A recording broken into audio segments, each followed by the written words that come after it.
అంటే మీరు browsing centre start చేయడానికి కంప్యూటర్స్ కొనడానికి లోన్ తీసుకున్నా అంటున్నారు అంతేగా? అవును సార్. స్టేట్మెంట్ ఏమని చెప్తోంది? మీరు కంప్యూటర్స్ కొనేశారని చెప్తోంది. సార్ కాదు సార్, ఆ స్టేట్మెంట్ ఉన్న అకౌంట్స్ అన్ని బ్రెజిల్లో ఉన్నాయి సార్. ఫోన్ చేసి మాట్లాడదాం అంటే వేరే భాషలో మాట్లాడుతున్నారు. నాకేం చేయాలో తెలియలేదు, అందుకే మీ దగ్గరికి వచ్చాను. సరే బాబు, కంప్యూటర్ ఆర్డర్ చేసింది, డబ్బు మాయమైపోయింది, అంతా బ్రెజిల్ అకౌంటే అనుకుందాం. కానీ డెలివరీ అడ్రస్ అని ఒకటి ఉంది కదా, దానికే అడ్రస్ ఇచ్చావు? నాంపల్లి సార్. నాంపల్లిలో షాప్ నిజంగా నీ పేరునే ఉందా? ఏంటి బాబు ఆలోచిస్తున్నావు? లేదు సార్. అప్పుడు ఈ కేసులో మొదటి ఫ్రాడ్ నువ్వే. సార్ గవర్నమెంట్ డాక్యుమెంట్ ని ఫోర్జ్ చేశావు, దాని మూలంగా గవర్నమెంట్ ని మోసం చేశావు, ఒక ప్రైవేట్ బ్యాంకును కూడా మోసం చేశావు. ఇప్పుడు పోలీసులకు అబద్ధపు కంప్లైంట్ ఇవ్వడానికి వచ్చావు. మొత్తం ఈ 4 కేసులకి నిన్ను లోపలికి తోసేయచ్చు, 1.5 సంవత్సరం ఉంచొచ్చు తెలుసా? లేకపోతే ఏంటమ్మా, ఎవడో ఏజెంట్ డబ్బులు ఇస్తున్నాడని అన్ని డీటెయిల్స్ తీసుకెళ్లి వాడికి ఇచ్చేస్తారా? అందుకే కొట్టేశాడు. ఇలా చూడు, నువ్వు తనతో వచ్చావన్న ఒకే ఒక్క కారణానికి నిన్ను కూర్చోబెట్టి మాట్లాడుతున్నాను. అదే గనక నేను స్టేషన్లో ఉన్నప్పుడు వచ్చుంటే 4 తగిలించి ఫ్రాడ్ అని చెప్పి బొక్కలో తోసేవాడిని. రోజుకి ఇలాంటి కేసులు ఎన్నో వస్తున్నాయి, వాళ్ళంతా మామూలు జనం. నువ్వు మిలిటరీ వాడివి, నీకు బుద్ధుండదు. ఇలా చూడమ్మా, అఫీషియల్ గా నేనేం చేయలేను, అన్అఫీషియల్ గా కావాలంటే ట్రై చేసుకోండి.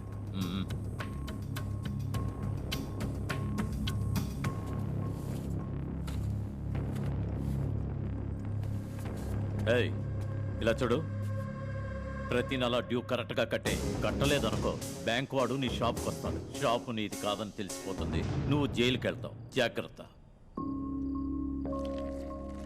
డబ్బు లేకుండా సావిత్రికి పెళ్లి చేయలేం, పోలీస్ కంప్లైంట్ కూడా ఇవ్వలేం. ఏం చేయాలో అర్థం కావట్లేదు. డబ్బు దొరుకుతుందా? ఇన్విటేషన్లు కూడా వేయించేసావు.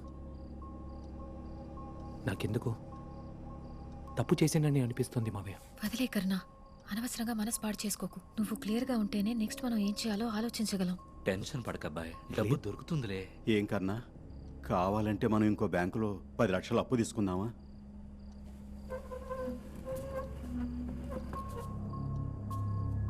$10 లక్షలు ఏంటి నాన్న, 20 లక్షలు, 50 లక్షలు కూడా తీసుకో. ఎందుకంటే నీకు రోషం, పౌరుషం, సిగ్గు, శరం అంతెందుకు, ఆ డబ్బుని మళ్ళీ కట్టే ఉద్దేశం కూడా లేదు నీకు. కానీ నాకు మళ్ళీ కట్టేయాలని ఉంది. డబ్బు కోసం నువ్వు ఎవరి దగ్గరికైనా వెళ్ళి చేయి చాచుతావు కదా, ఇలా ఎదుటి వాడి దగ్గర చాచి చాచి నా జీవితాన్ని పాడు చేస్తావు. అబ్బాయి, డబ్బు తీసేసుకుంటావు, అప్లోడ్ వస్తే లోపలికెళ్ళి దాక్కుంటావు, లేదా వాళ్ళ ముందు తల ఉంచుకుని నించుంటావు. నేను అప్పుడే చెప్పాను కదా, ఇదంతా వద్దు వద్దు వద్దని. ఈ రోజు నీ వల్ల, నీ ఒక్కడి వల్ల నేను ఫోర్జరీ చేసి అప్పు తీసుకోవాల్సి వచ్చింది. ఆ పోలీసుడు నన్ను ఫ్రాడ్ అని అన్నాడయ్యా. నేను నిన్నాళ్ళు నీ వల్ల కష్టపడ్డాను, కానీ ఈరోజు అవమానపడ్డాను. చివరికి నన్ను నీలా మార్చేసావు కదా. ఎందుకలుడు ఆ మాటలు? నువ్వు అప్పులు చేసి చేసి అమ్మని చంపేసావు, ఇప్పుడు నన్ను చంపుతున్నావు, రేపు దాన్ని కూడా చంపేస్తావు. అబ్బాయి అలా మాట్లాడుకో. కానీ నువ్వు మాత్రం అప్పులు చేస్తూ సంతోషంగా ఉండు. పో ఇక్కడి నుంచి. నాన్న, నేను నీ మీద చేయి చేసుకుంటానేమో నీ భయం వేస్తుంది. వెళ్ళిపోనానా, వెళ్ళకి నుంచి.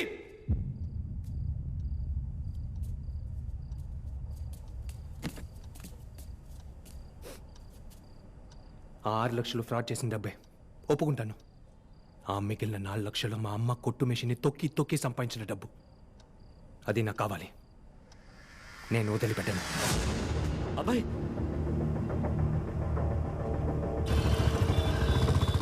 ఎవరో హరి అని చెప్పావే, వాడి పేరు లేదు, కంపెనీ నంబర్ CUG. కంపెనీ పేరు? ఏ కంపెనీ? అది ఒక import and export company, LB Nagar ఏరియాలో ఉంది. అన్నా, ఇక్కడ ఆఫ్ షోర్ ఇంటర్నేషనల్ కంపెనీ ఉందా? ఆ పేరుతో ఏదీ లేదే. నేను 5 ఏళ్లుగా ఇక్కడే పనిచేస్తున్నాను. మీరు చెప్పిన పేరుతో ఇక్కడ ఏ కంపెనీ లేదు. ఆల్బర్ట్, అలాంటి కంపెనీ ఇక్కడ లేదంట. నువ్వు ఒక CUG నెంబర్ చెప్పేవే, అందులో ఇంకేమైనా CUG యాక్టివ్గా ఉందో చూడు. ఒక్క నిమిషం కూడా చూస్తాను. మొత్తం 23 నంబర్లు రిజిస్టర్ అయి ఉన్నాయి. వాటిలో ఇప్పుడు ఒక్క నెంబర్ యాక్టివ్గా ఉంది. ఉందా? ఉంది. ఏ ఏరియా చెప్పగలవా? Dilsukh Nagar tower number 187. Okay, thanks.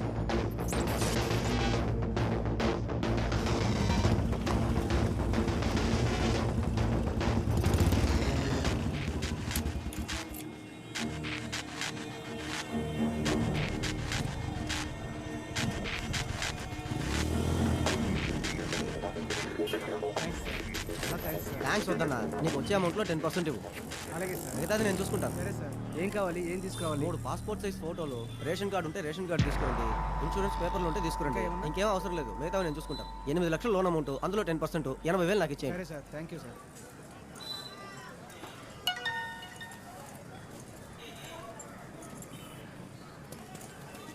Excuse me.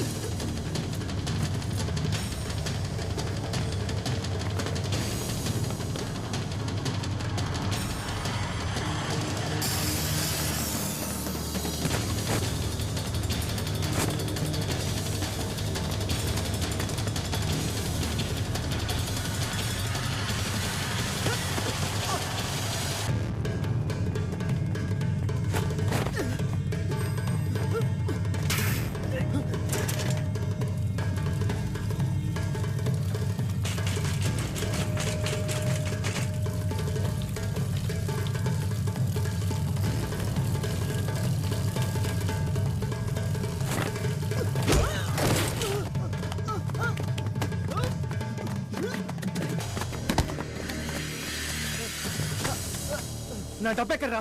చెప్పరా. ప్లీజ్ సార్, పాపం చూడండి సార్, నా పాపే sir. Sir sir please sir, వదిలేండి సార్, ప్లీజ్ సార్. మీరే నా డబ్బు కొట్టేశారని తెలుసు, మర్యాదగా చెప్పు. చెప్పరా. పోలీసులతో చెప్పరు కదా సార్. తీరా ఫోను, తీరా. అటెండ్ చేయి. నంబర్. హలో సార్, మీకే ఫోన్.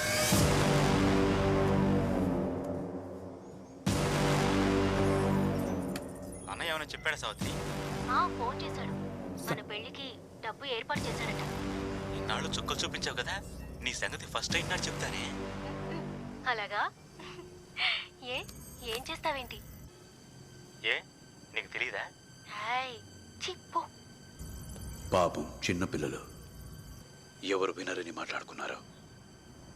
తప్పు కాదు, వాడు మాట్లాడటం తప్పు కాదు, నేను వినటం తప్పు కాదు. కానీ నువ్వు అక్కడ వచ్చి నిలబడ్డావే, అది తప్పు.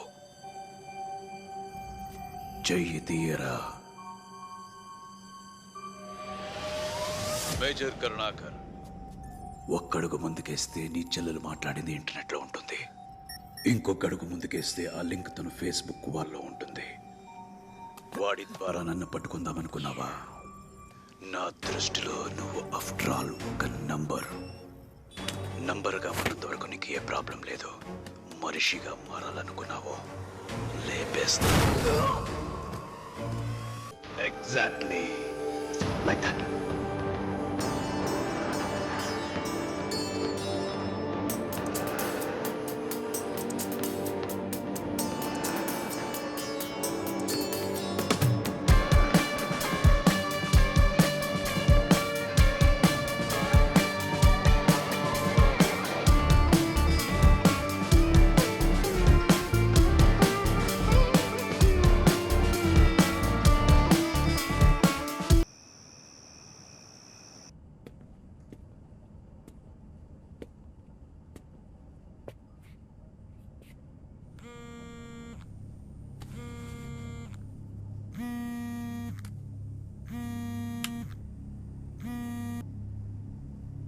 అల్లుడు, చెప్పు మావయ్య. ఇంటికి వచ్చేసావా? నువ్వు ఎక్కడ ఉన్నావు? నేను ఇంకా బార్లోనే ఉన్నాను అల్లుడు. అవును కర్ణ, నిన్నేంటి అలా మాట్లాడేశావు? మనం తప్ప ఆయనకి ఇంకెవరున్నారు చెప్పు? పాపం ఎంత కృంగిపోయాడో తెలుసా?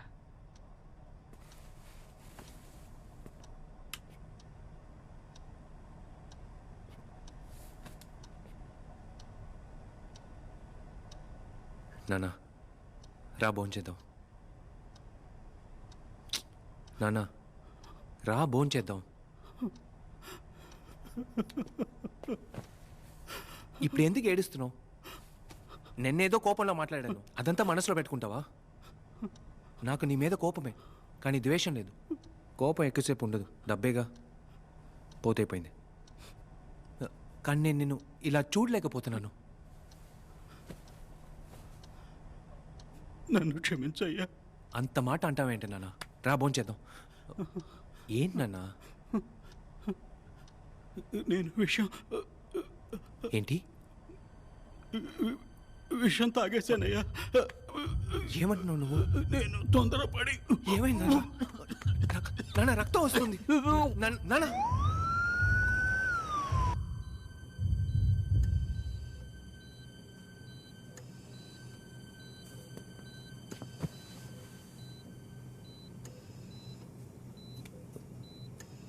ఇప్పుడు ఎలా ఉంది? కర్ణ, నీకు బుద్ధి లేదా నాన్న? ప్రతిసారి ఇలా తొందరపడి నిర్ణయం తీసుకోవడం ఏమైనా బాగుందా? నువ్వు నన్ను ఎప్పుడు అడుగుతూ ఉంటావుగా, సిగ్గు, శరం, రోషం, పౌరుషం ఏదీ లేదా నాన్న అని. నాకు అవేమీ లేవు. ఒంట్లో బాగోలేని మీ అమ్మ 1 సంవత్సరంలో చనిపోతుందని డాక్టర్లు చెప్పారు. మీరు అప్పటికి చిన్నపిల్లలు.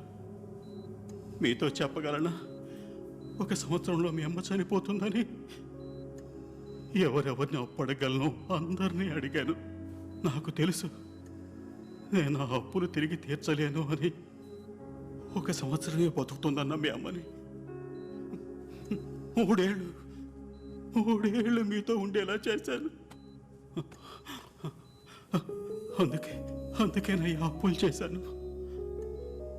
కన్నా, ఇప్పుడు చెప్తున్నాను, నీ కోసం, నీ చెల్లెల కోసం నేను ఎవరి కాళ్ళైనా పట్టుకుంటాను, ఎన్ని అప్పులైనా చేస్తాను. నువ్వు ధైర్యంగా ఉండు, నేనున్నాను. సావిత్రి పెళ్లి బ్రహ్మాండంగా జరుగుతుంది. స్ట్రెయిన్ అవ్వకూడదు, ముందు బాగా రెస్ట్ తీసుకోండి. పేషెంట్ కి రెస్ట్ కావాలి, మీరు కాస్త బయట వెయిట్ చేయండి సార్.